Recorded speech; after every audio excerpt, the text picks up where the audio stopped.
आलसी ब्राह्मण और जिन। प्राचीन काल की बात है, एक गांव में एक ब्राह्मण रहता था। वो रोज सुबह उठता, नहाता, पूजा पाठ करता, भोजन करता और फिर सो जाता था। उसके पास किसी भी चीज की कमी नहीं थी। एक बड़ा सा खेत था, भोजन बनाकर कर देने वाली एक सुंदर सी पत्नी और 2 बच्चों का सुखी परिवार था। हर प्रकार की सुविधा होने के बाद भी ब्राह्मण का परिवार एक बात से बहुत परेशान था। वो बात ये थी, ब्राह्मण का आलसी स्वभाव। वो खुद कोई काम नहीं करता था और दिन भर आराम करता रहता था। एक दिन बच्चों का शोर सुनकर ब्राह्मण जाग गया और उसने देखा कि उसके दरवाजे पर एक सिद्ध साधु महाराज आए हैं। ब्राह्मण और उसकी पत्नी ने साधु महाराज का स्वागत किया और उन्हें भोजन कराया। भोजन के बाद ब्राह्मण ने साधु की खूब सेवा की। साधु महाराज उनकी सेवा से बहुत प्रसन्न हुए और उन्हें प्रसाद स्वरूप वरदान मांगने को कहा। ब्राह्मण ने वरदान मांगा कि मुझे कोई भी काम न करना पड़े और मेरी जगह कोई और मेरा काम कर दे। तब साधु उसे वरदान में एक जिन देते हैं और साथ में ये भी कहते हैं कि जिन को हमेशा व्यस्त रखना।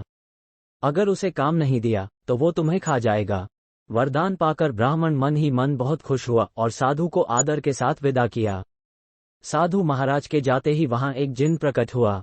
पहले तो ब्राह्मण उसे देखकर डर गया, लेकिन जैसे ही वो ब्राह्मण से काम मांगता है तब ब्राह्मण का डर दूर हो जाता है और वो उसे पहला काम खेत जोतने का देता है। जिन वहां से गायब हो जाता है और ब्राह्मण की खुशी का ठिकाना नहीं रहता। कुछ ही देर में जिन फिर आ जाता है और बोलता है कि खेत जोत दिया, दूसरा काम दीजिए।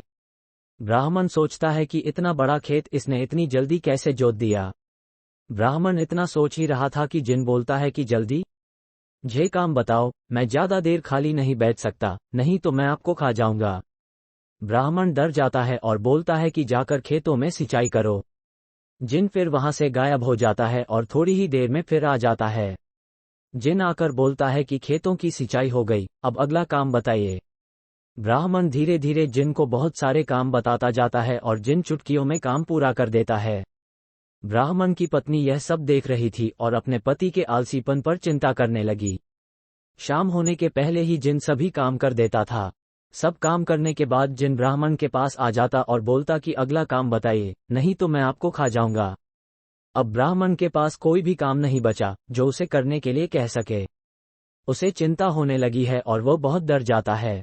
जब ब्राह्मण की पत्नी अपने पति को डरा हुआ देखती है तो अपने पति को इस संकट से निकालने के बारे में सोचने लगती है। वो ब्राह्मण से बोलती है कि स्वामी, अगर आप मुझे वचन देंगे कि आप कभी आलस नहीं करेंगे और अपने सभी काम खुद करेंगे तो मैं इस जिन को काम दे सकती हूँ।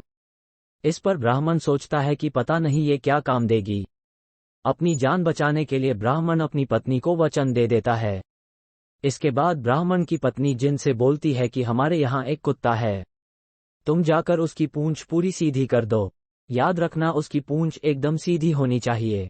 जिन बोलता है कि अभी यह काम कर देता हूँ। ये बोलकर वह वहां से चला जाता है। लाख कोशिश के बाद भी वह कुत्ते की पूंछ सीधी नहीं कर पाता और हार मान लेता है।